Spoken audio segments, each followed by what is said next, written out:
Hey guys, just wanted to add one other thing to the last video I just did.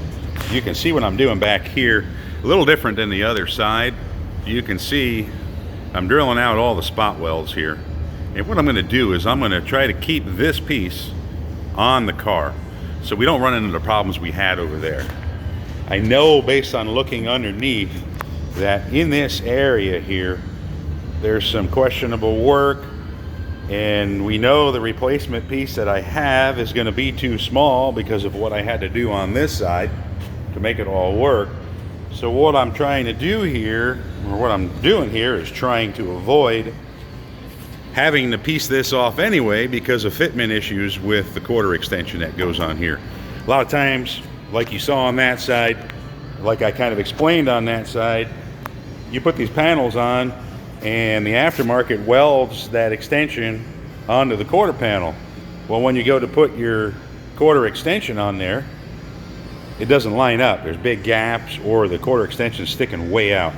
So to try to avoid that, I'm just going to piece that off, pull the whole panel off, leave that on the car, so that when I put the new quarter on, I can manipulate the quarter in and out against that piece, which will give me a nice line against my quarter extension. So little tip there for you guys doing Mustangs.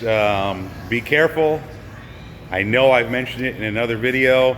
It's great that they make these reproduction pieces, but a lot of times they don't fit. And if you go about it the wrong way, you're gonna have a ton of body filler in your car. So we kind of learned on that side what we got to work with. This side here, we're gonna take what we learned and apply it to this side and go at this a little more delicately to see if we can get this done a little bit quicker. Fortunately, on this side, we don't have to touch the rocker panel or the floor pan.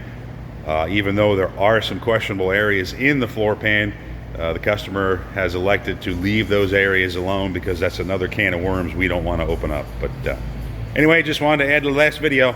Thanks, guys.